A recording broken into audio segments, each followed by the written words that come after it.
Mesdames et messieurs, bonjour. Merci de rester fidèles au programme de Walf. Nous sommes heureux de vous retrouver sur ce plateau de l'émission Opinion. Ce dimanche, nous avons le plaisir et l'immense honneur de recevoir Saliou Keïta. Monsieur Keïta, bonjour. Bonjour Pierre-Edouard. Merci d'avoir accepté notre invitation. Oui, c'est toujours un plaisir de venir répondre à votre invitation, surtout à ce plateau très intéressant, à l'émission Opinion. Merci à vous également. Permettez-moi d'abord de saluer le PDG, Chernias, mais également tous les Sénégalais d'ici et de la diaspora qui nous suivent. Voilà, merci beaucoup. Vous êtes le directeur général du CICES, Centre international du commerce extérieur du Sénégal. Vous êtes donc le DG du CICES depuis le 22 juillet 2020, date de votre prise de fonction officielle. Vous êtes aussi responsable APR à Dakar Plateau, ancien secrétaire général de l'ANPEJ, l'Agence nationale pour la promotion et l'emploi des jeunes, et ancien directeur de l'Agence nationale d'appui aux marchands ambulants ANAMA. L'État ne vous a pas abandonné ou ne vous abandonnera pas. C'est ainsi que le chef de l'État s'est adressé aux jeunes jeudi dernier lors du conseil présidentiel sur l'insertion et l'emploi des jeunes, le programme d'urgence dénommé Xëyu Ndaw Yi qui vise la création de 443 000 emplois et auto-emplois, plus 73 000 personnes formées donc en 3 ans. Alors, le président nous a-t-il fait un aveu d'échec, à votre avis, parce qu'il a eu à nous promettre 500 000 emplois dans son premier mandat, puis 1 million d'emplois dans son second. A-t-il échoué sur ce plan de l'emploi des jeunes? Oui, merci Edouard. D'abord, par rapport à cette question, il faut féliciter le président de la République, Macky Sall. Pourquoi il faut le féliciter? Parce que si on fait une analyse situationnelle par rapport à la question, à la problématique de l'emploi des jeunes au Sénégal, le président Macky Sall a trouvé une situation extrêmement difficile. Quand je dis extrêmement difficile, parce qu'au début, en 2012, le chef de l'État Macky Sall a trouvé plusieurs structures qui travaillaient pour la même cible, mais d'une façon éparse. Et le président Macky Sall, pour apporter plus de cohérence dans la gouvernance de l'emploi, il a dissous des agences pour créer l'ANPEJ. Pour en créer d'autres après. Ah oui. Et on va s'expliquer pourquoi tout ça. Mais ce qu'il faut noter, pour dire il n'y a pas d'échec, de 2012 à 2019, on peut noter 493 000 emplois. Maintenant, sur 500 000 promis pour 7 ans. Bon, ça, c'est pas le chiffre exact. Parce que quand on parle de chiffre exact, c'est quand on fait le cumul aussi bien de l'insertion salariale au niveau salarial, mais également au niveau de l'auto-emploi. Le président Macky Sall a trouvé que sur le marché de l'emploi, chaque année, c'est 200 000 nouveaux demandeurs. Parmi ces 200 000 nouveaux demandeurs, 31% sont des diplômés. 46% de ces demandeurs d'emploi n'ont aucune qualification. Alors, qu'est-ce que le président Macky Sall a fait? D'abord pour corriger le cas des diplômés. Parce que le système que nous avons, plus on est diplômé, moins on est qualifié. Parce que tout simplement, il y a une inadéquation entre l'offre et la demande. Ce qui est enseigné ne colle pas avec les exigences des entreprises. Le président Macky Sall, d'abord au niveau élémentaire, il y a eu des réformes à tous les niveaux. Mais au niveau élémentaire, nous avons trouvé l'approche curricula que nous avons renforcée. Quand on dit l'approche curricula, c'est l'approche par le savoir-faire. Au niveau des collèges, nous avons le président Macky Sall, je veux dire, a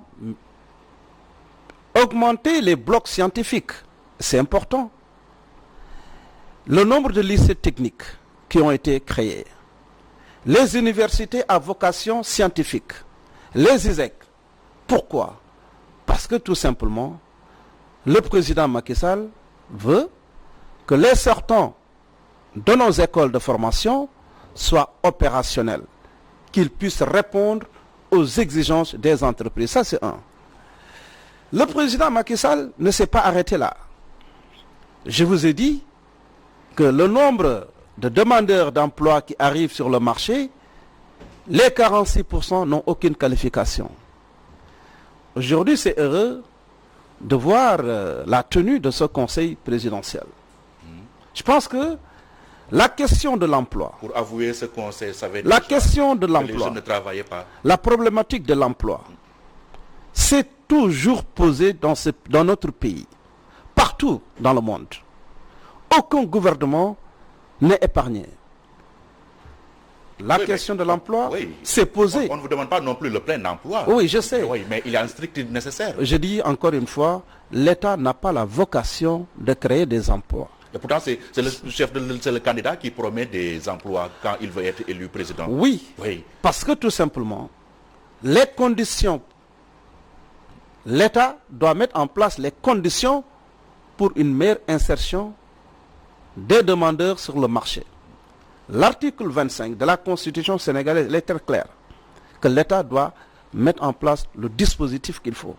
C'est pour cela qu'il faut saluer aujourd'hui la tenue de ce conseil présidentiel. Un conseil présidentiel que nous avons suivi avec beaucoup d'intérêt. Beaucoup d'intérêt qui nous amène à féliciter le président de la République, Macky Sall, pour sa vision. Le féliciter sur la base de simples promesses. Je viens. Je le félicite pour sa belle vision, mais également ses orientations pertinentes. Édouard, ce conseil présidentiel, nous avons assisté à un événement historique. Pourquoi je dis historique? Parce que nous avons vu la participation de tous les acteurs. Et je dis, enfin on comprend que la question de l'emploi, ce n'est pas seulement le domaine de l'État. Chacun doit apporter sa contribution. Et si vous voyez, il y avait la présence de l'État, des autorités administratives, des collectivités territoriales, le corps diplomatique, le secteur privé. Le secteur privé, le patronat. Il faut le challenger, il faut lui donner des marchés. Oui, le président a fait. Aujourd'hui, on parle de la Convention nationale État-employeur. J'ai dit encore une fois, le président Macky Sall est à féliciter parce que tout simplement, il a trouvé 1 milliard mis à la disposition des jeunes dans le cadre de la Convention nationale État-employeur. Il l'a porté aujourd'hui à 15 milliards. Et c'est important. Je pense qu'on va parler de la Convention nationale État-employeur. C'est quoi sa pertinence? Nous avons des jeunes formés, mais qui ne répondent pas aux exigences des entreprises. Le président Macky Sall a dit, nous allons les mettre en position de stage. Le patronat va les recevoir. La rémunération pendant cette période de stage, les 70% sont portés, pris en charge par l'État. C'est important. Le président a dit, je vous ai écouté, je ne vais pas vous lâcher, je serai avec vous.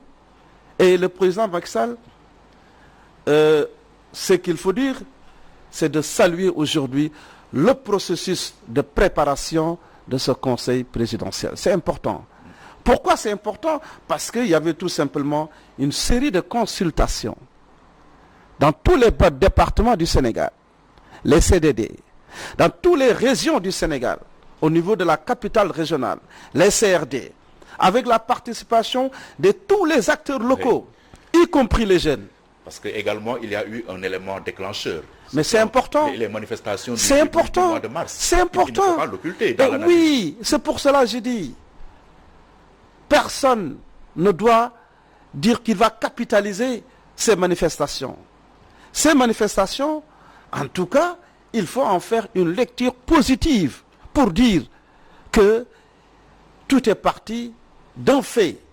Mais le problème exact, c'est un problème socio-économique. Fallait-il attendre qu'il y ait tous ces dégâts-là pour enfin dire aux jeunes, je vous ai compris? Oui, la période n'est pas importante. Ah, si. Ah non, non, non. Oui. Il est là depuis 9 ans. Ah oui, oui, oui. Il est là depuis 9 ans. C'est une compréhension tardive alors. Il est là depuis 9 ans, mais pendant 9 ans, on a beaucoup fait. Ah oui, on a beaucoup fait. Et nous n'avons pas de complexe pour dire qu'on a beaucoup fait. Et en 3 ans, on dit on va aller vers 443 000 emplois. Peut-il réussir en 3 ans ce qu'il n'a pas pu faire en 9 ans? C'est une volonté politique.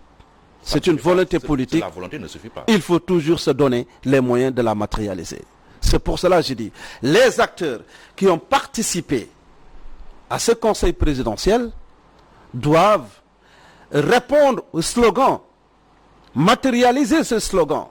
Nabar, fast track, au-delà Nabar, c'est-à-dire quoi? Encore un slogan de plus. Ah oui, On a connu c'est ce qu'il faut. La cadence. Ce qu'il faut encore. En tout cas, moi, Salihou Keïta, je suis quelqu'un qui se met toujours au centre pour dire qu'est-ce qu'il faut pour apporter des solutions intelligentes et durables par rapport à la prise en charge de cette question lancinante de l'emploi des jeunes.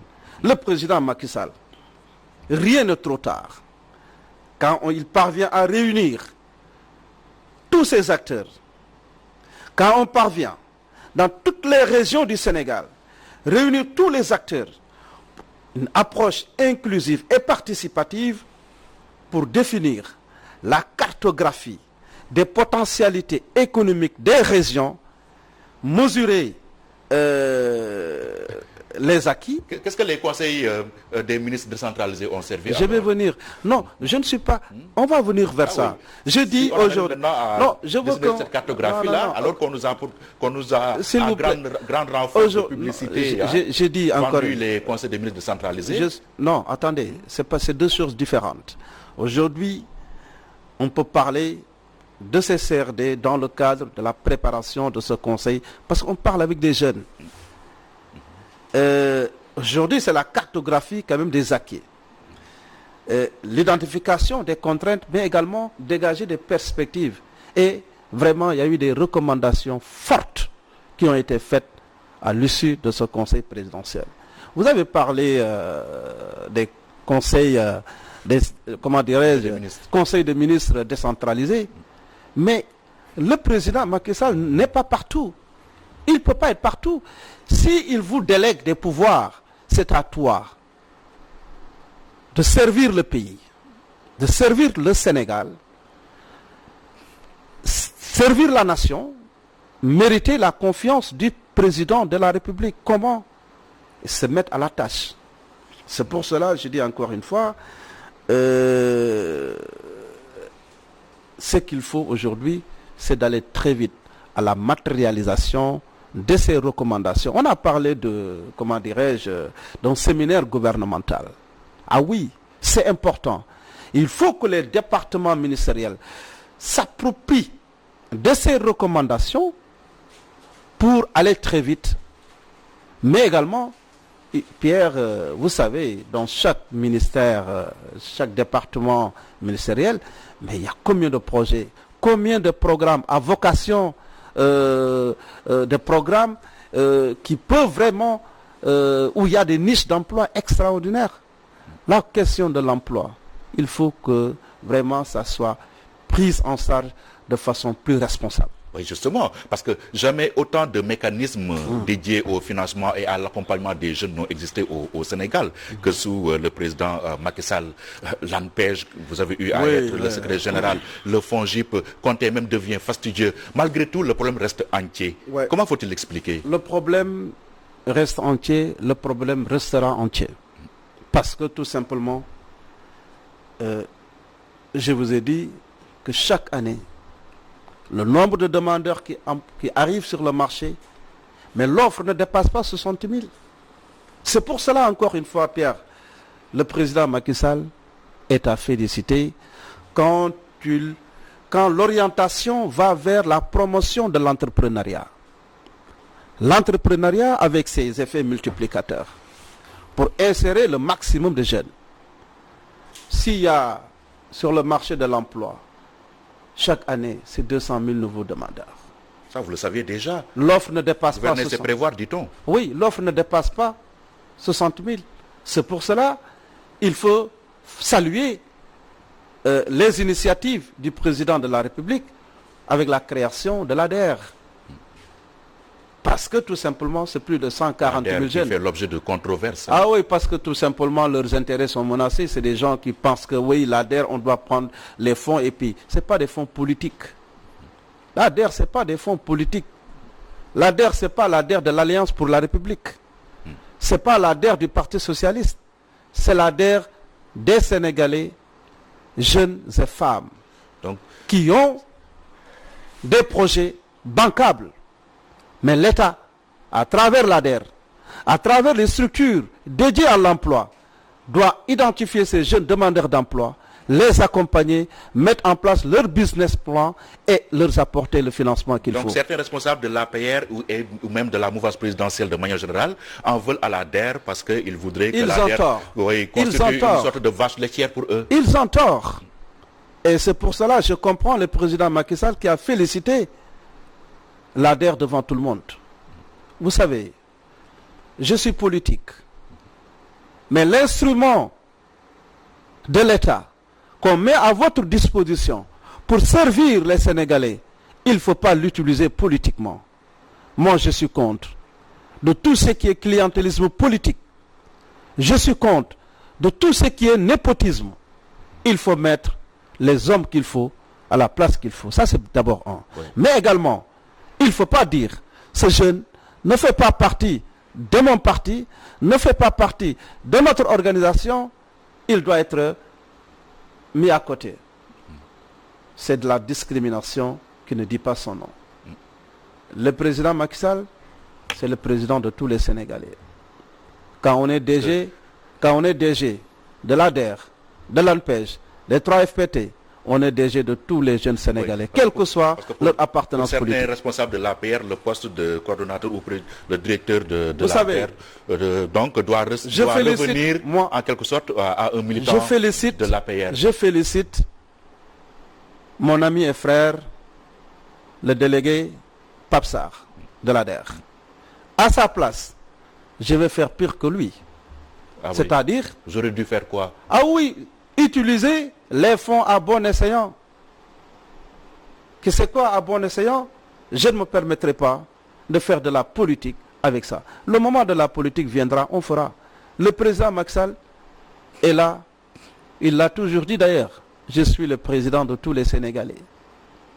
Cette logique, il faut vraiment la mettre à l'écart et se mettre au travail pour les Sénégalais. Mais y a-t-il nécessité qu'il y ait une sorte de jonction entre tous ces mécanismes-là dédiés donc, à l'entrepreneuriat, à l'emploi des jeunes? Oui, vous savez, le président Macky Sall, je vous ai dit en 2014, avec la mise en place de l'ANPEJ, laquelle j'étais secrétaire général pendant 7 ans, nous avons capitalisé beaucoup d'expérience par rapport à la question de l'emploi. Et encore une fois, il faut qu'il y ait plus de cohérence dans la gouvernance de l'emploi. Mais il ne faut pas également qu'il y ait plusieurs structures qui travaillent d'une façon éparse, toujours pour la même cible. Ça peut créer de la délinquance dans ce que nous faisons. Parce qu'un jeune peut venir à l'ANPEJ qui a un dispositif de financement. Il finance ce jeune. Ce même jeune va au niveau de l'ADER, on le finance. Il y a un doublon. Et c'est pour cela aujourd'hui, il faut saluer la mise en place des guichets uniques. C'est quoi un guichet unique? Dans chaque département, qu'il y ait un guichet unique. Il y aura dans ce guichet unique toutes ces structures dédiées à l'emploi qui seront là-bas. La question de l'accueil, l'ANPEJ peut gérer ça. Les jeunes demandeurs du département vont se rendre au niveau de ce guichet. C'est l'ANPEJ qui les reçoit, qui les écoute, qui met en place un dispositif accueil-orientation, qui dit voilà, le besoin de ce jeune-là, c'est l'emploi salarié. Le besoin de ce jeune, c'est l'emploi, auto-emploi. Maintenant, on l'envoie au niveau de 3FPT. 3FPT va faire la formation de ce jeune en entrepreneuriat. Ou bien, l'ANPEJ qui a sa base de données va dire, voilà les entreprises, voilà par rapport à leur plan de recrutement, ils ont besoin de tel profil, on les envoie. Mais si la formation elle est faite par 3FPT, ensuite il reste quoi? Le financement. On envoie au niveau comment dirais-je, de l'ADER. L'ADER finance. Mais qu'il y ait une autre structure, c'est-à-dire qui est là pour charger du suivi. Du suivi, oui, par exemple. C'est important parce que tout simplement, Edouard, c'est 70% de nos entreprises qui meurent à l'espace de 5 ans. Et ça aussi, nous avons aujourd'hui, dans le cadre de la loi d'orientation quand même des PME, des dispositifs où ils sont là. La DPME est là aujourd'hui pour accompagner nos entreprises. Alors, et je pense que c'est comme ça. Il faut aller vers un guichet unique pour qu'il n'y ait pas cette cacophonie dans la prise en charge de la question de l'emploi. C'est quelque chose qu'il faut prendre au sérieux. Voilà. Et pour Aminata Touré, ancien Premier ministre, le gouvernement a pris les choses à l'envers. Elle écrit ceci: la question de l'emploi des jeunes doit être précédée par celle de la préservation des emplois existants. Pour sortir d'un trou, il faut d'abord arrêter de creuser. N'est-ce pas, interroge-t-elle? Vous répondez quoi? Oui, où est-ce qu'elle était avant d'écrire aujourd'hui cette note? Madame Aminata Touré, jusqu'à l'heure où je vous parle, fait partie de notre organisation politique. Elle a occupé des responsabilités à haut niveau. Oui. Premier ministre. Elle a occupé également des postes ministériels, institutionnels. Ces belles idées, où est-ce qu'elle avait Elle est en rupture de banc avec vous. Quand elle était au cœur des affaires. Mais pourquoi elle n'a pas apporté ces belles idées? C'est aujourd'hui qu'elle va nous en parler. Il ne faut pas en faire un débat. Il ne faut pas en faire, ce n'est pas sérieux. Encore une fois, c'est ça le problème. Mais quand on vous indique la Lune, ce n'est pas le droit qui vous l'indique qu'il faudra regarder, mais la Lune elle-même, elle souligne un problème d'une importance capitale. Prendre les choses à l'envers. Il y a des emplois qui se perdent. Actuellement, les chiffres de l'ANSD ce sont éloquents. 7000 emplois perdus en l'espace de 5 ans, vous l'avez dit tout à l'heure. Donc il faut travailler à retrouver ces emplois-là au lieu de penser à en créer d'autres. Ça n'empêche pas. Je pense que c'est une chaîne. Oui, on est en période de Covid. Beaucoup de secteurs ont été frappés par cette pandémie. Beaucoup de jeunes aujourd'hui... Le Covid explique-t-il tout? Non.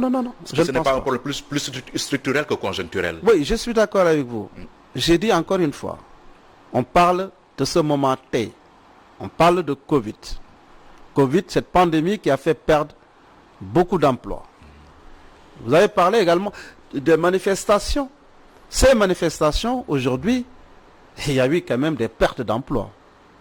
Si vous me permettez de faire peut-être de la publicité, Auchan, c'est 1700 jeunes Sénégalais qui ont perdu leur emploi. Total, c'est 1500 jeunes.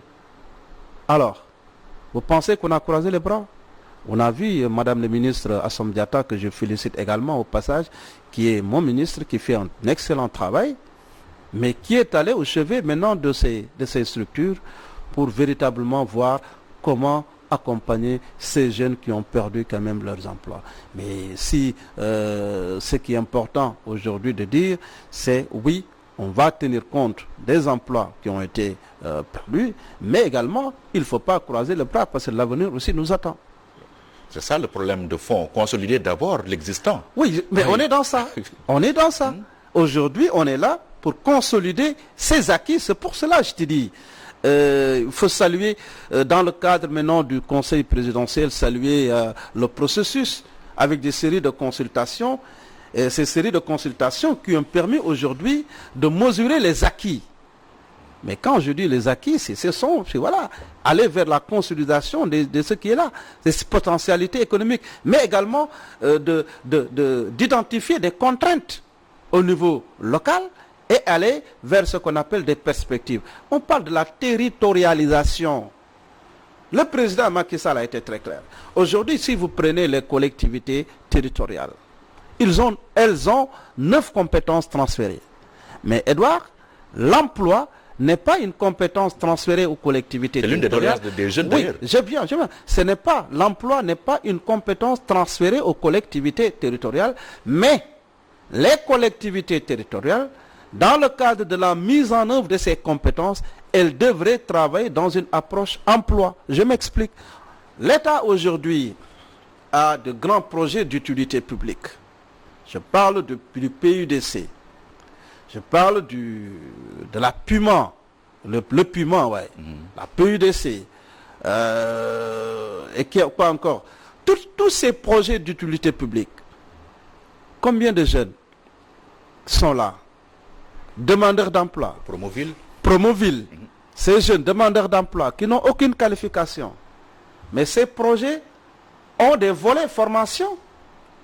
Il faut enrôler ces jeunes-là, les mettre dans ces projets, les former. Ils vont capitaliser de l'expérience qu'ils pourront valoriser après. Regardez aujourd'hui avec les nouveaux métiers, je parle aujourd'hui des métiers du rail. Quand vous prenez le train express régional, combien de zones sont traversées par ça? Mais Pierre, c'est pertinent d'identifier des jeunes qui habitent dans ces zones-là, traversées par le train express régional, et les former dans les métiers du rail. Donc si on nous dit, oui, voilà, on est là pour consolider, mais également on est là pour dégager des perspectives. Moi, je suis d'accord aujourd'hui, quand on dit la généralisation du port d'uniformes scolaires, il faut aller très vite pour ça. Parce que ça permettra tout simplement de soutenir le secteur de la confection. Mais vous prenez également la menuiserie. Mais vous avez parlé tout de suite de la commande publique. Mais la commande publique, c'est des milliards. Mais ces milliards-là devraient retourner aux nationaux, au secteur privé national. C'est pour cela que je dis, il faut aller très vite. Pour le mobilier qui se trouve dans votre bureau. Non, attendez. Du Sénégal ou de l'extérieur? Non, j'arrive. Il faut que je termine. Je dis, l'interdiction aujourd'hui, si on va, parce qu'on a dit des mesures d'urgence de création d'emplois. Des mesures d'urgence de création d'emplois. Si on va vers l'interdiction de l'importation de meubles, ça pourrait vraiment relancer le secteur de la menuiserie. Mais est-ce que ce n'est pas deux notions antinomiques? Emploi et urgence. L'emploi doit prendre le temps qu'il doit prendre, non? Oui, quand ça doit prendre du temps, c'est pour cela que je dis la question, si en amont, il faut gérer la question de la formation, de l'employabilité. Aujourd'hui au Sénégal, il y a de l'emploi. Mais nos jeunes ne sont pas formés pour répondre à ces emplois. C'est pour cela que je dis la question de la formation. Renforcer l'employabilité des jeunes. Le président Macky Sall qui renforce la convention nationale employeur, les gens vont en entreprise. Ils vont, connaître le monde du travail. C'est important. Mais ces jeunes également, je pense que dans les régions, on va parler aujourd'hui des centres d'incubation, toujours pour la formation. Vous allez à Linguère, il y a un centre d'incubation de tout ce qui est transformation de produits laitiers, parce que c'est une zone à vocation élevage. Et on prend, c'est des niches d'emploi, former ces jeunes, et puis mettre en place leur projet. L'ADER est là-bas pour les financer. Tu vas à Hambourg, c'est la transformation des produits halieutiques. Tu vas ailleurs, c'est le bois. Donc, on est dans ça. Oui. On est dans ça. Et à votre avis, quelle Et nous avons fait beaucoup de... voilà. On verra, mais quel est votre point de vue sur cette politique? Est-ce qu'il y a une politique d'insertion pour les marchands ambulants? Là, donc, c'est votre casquette d'ancien directeur de l'Agence nationale d'appui aux marchands ambulants je vais interpeller. Vous savez, j'ai fait une année à la tête de l'ANAMA. D'abord, rappeler, quand j'arrivais, ça s'appelait ASMA, Agence pour la sédentarisation des marchands ambulants. Et nous avons fait une note pour véritablement dire que sédentariser les marchands ambulants, ce n'était pas très ambitieux. Pourquoi? Parce que tout simplement, franchement, c'était une très belle idée, mais ce n'était pas une vision. Et là, le président Macky Sall a revu la dénomination pour en faire Agence nationale d'appui au secteur aux marchands ambulants, ANAMA. Et la logique d'intervention devait forcément changer. Et quand on dit ANAMA, on parle du secteur informel. Ce secteur informel qui porte notre économie à hauteur de 97%. Et toujours dans ce secteur, l'activité la plus dominante de ce secteur informel, elle est celle du commerce, qui occupe 42%. Et les acteurs de ce secteur informel, 91% sont des jeunes. C'est pour cela, le président Macky Sall, après avoir dissous l'ANAMA, pour fusionner, mais les compétences anciennement dévolues à l'ANAMA, aujourd'hui, sont dans le décret qui a créé l'ANPEJ. L'ANPEJ qui doit aujourd'hui prendre en charge la question également des marchands ambulants. Parce que ce sont les... Est-ce qu'elle le fait assez? Moi, bon, je suis plus à l'ANPEJ, moi. Oui, mais vous avez votre mot à dire. Normalement. Oui. Normalement, quand le décret n'est pas abrogé, aujourd'hui, l'ANPEJ doit travailler également pour les marchands ambulants. Ce sont des jeunes. Parce que le président Macky Sall, lors du conseil présidentiel, a reçu, a dialogué, a échangé avec tous les jeunes. La jeunesse sénégalaise dans sa diversité. Et vous avez encore entendu ce jour-là, le jeune marchand ambulant, le jeune Serre Tambédou, que je connais très bien, qui est vraiment engagé aussi. Donc pour dire encore une fois, le secteur informel, on ne peut pas parler de l'émergence du Sénégal, de notre Sénégal, sans parler du secteur informel. Et c'est pour cela que je salue aujourd'hui la décision du président Macky Sall à travers ce gouvernement de mettre en place un département dédié au secteur informel. Et le président qui a profité de cette tribune pour en quelque sorte menacer les manifestants, pour dire que désormais le gouvernement n'acceptera plus que ces genres de manifestations aient lieu dans notre pays. Vous savez, est-ce que c'était le moment ou bien le lieu propice pour ces genres de déclarations? Oui, vous savez aussi, je dis, moi je voudrais profiter de cette occasion pour encore une fois féliciter le chef de l'État pour dire que c'est un homme de dialogue. Le président Macky Sall est un homme de paix. Dans d'autres pays, ça ne va pas se passer comme ça. Heureusement, nous sommes une grande démocratie. Pierre-Edouard... 14 morts, je vous rappelle. Il y a eu 14 morts. Si on n'était et plus de 500 blessés. Si on n'était pas une démocratie, on allait avoir 1000 morts. Ah oui? Et vous fondez sur quoi? Et parce que les manifestants sans défense. Parce que tout simplement, nous avons une police. On doit tirer sur eux. Je dis, nous avons une police professionnelle. Nous avons une gendarmerie professionnelle. C'est pas normal que des jeunes manifestants attaquent la gendarmerie. C'est pas normal. Dans un pays normal, que des jeunes attaquent les tribunaux. Encore une fois, moi je dis, il faut que les manipulations cessent dans ce pays. Combien de jeunes ont perdu la vie? Vous l'avez dit, mais c'est des jeunes de 14 ans, de 15 ans, 16 ans, qui n'ont même pas l'âge de voter, mais qui ont leur téléphone, qui regardent ce qu'ils voient. C'est de la manipulation. Qui manipule qui dans cette histoire? Bon, attention à la classe politique en tout cas. Il ne faut pas qu'on joue avec l'avenir de ce pays. C'est pour cela que je dis, nous sommes au pouvoir, on doit travailler à prendre en charge correctement les préoccupations des Sénégalais. L'opposition doit jouer son rôle, mais je dis, comme disait l'autre, qui pense qu'avec la violence qu'il va arriver au pouvoir, tôt ou tard, périra par la violence une fois au pouvoir. C'est pour cela que je dis encore une fois, le président Macky Sall est à féliciter. C'est quelqu'un qui est là pour véritablement qui est là pour faire la promotion quand même du dialogue politique. Le Sénégal, après avoir connu deux alternances pacifiques, Pierre, nous sommes une puissance politique reconnue sur l'échiquier international.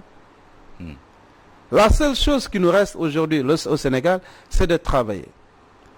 C'est de travailler et de positionner le Sénégal comme une puissance économique dans la sous-région. Tous les fondamentaux de l'émergence sont là. Mais certains ne seront pas d'accord.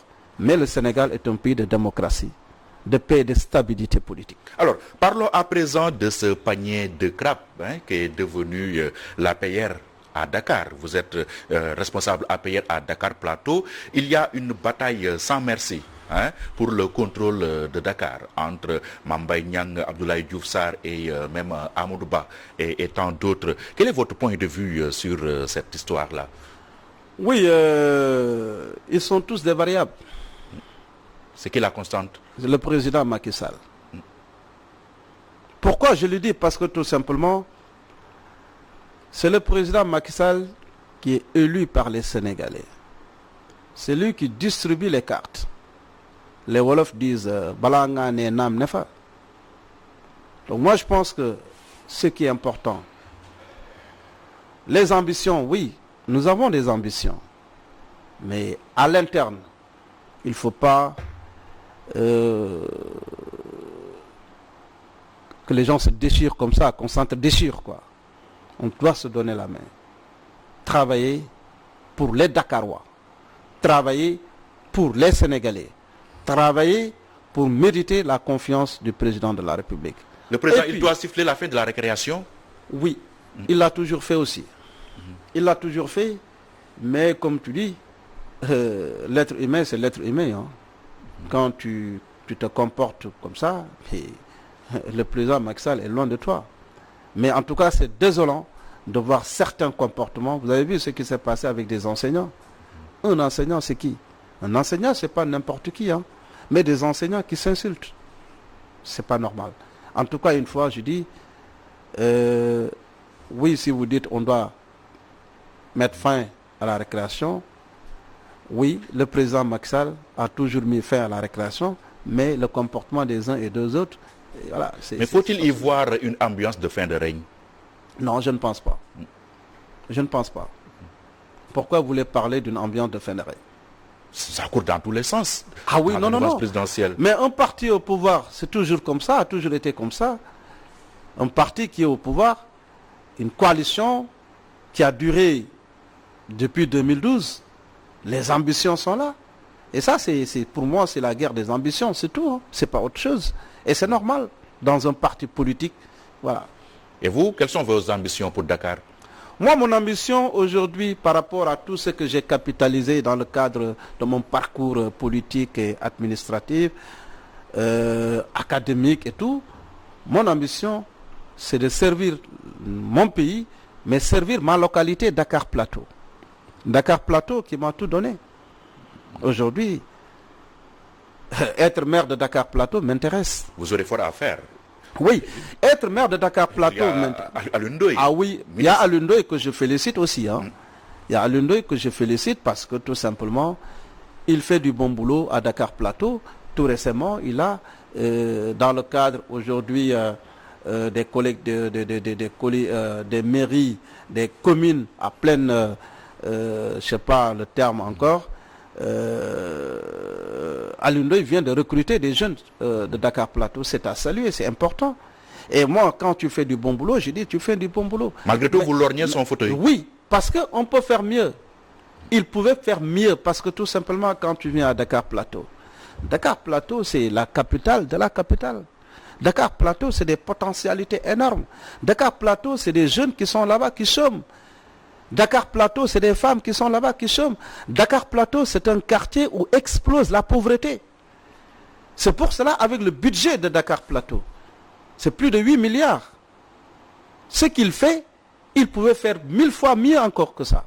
Mais il ne s'agit pas de faire table rase sur tout ce qu'il fait là-bas. Non, je ne suis pas d'accord pour ça. À sa place, je ferai mieux encore une fois. Prendre en charge correctement les préoccupations des jeunes.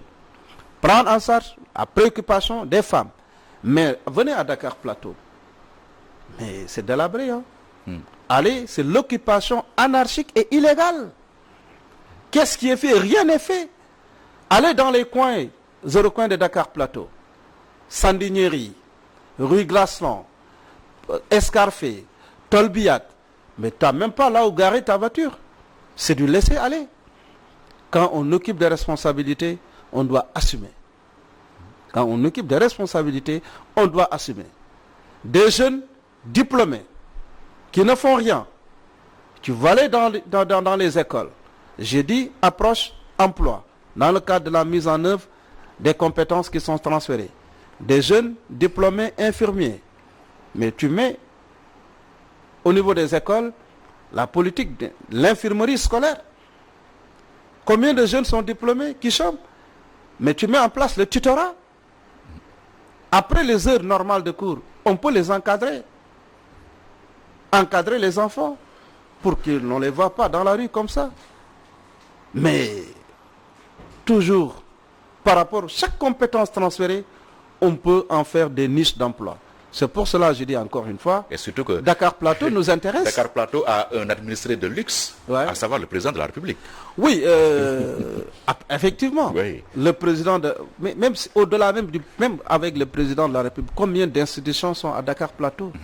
C'est pour cela, je dis encore une fois, avec ce conseil présidentiel, il faut une cartographie de toutes les potentialités qui sont au niveau territorial. Il faut saluer aujourd'hui cette recommandation d'aller vers la territorialisation des politiques publiques.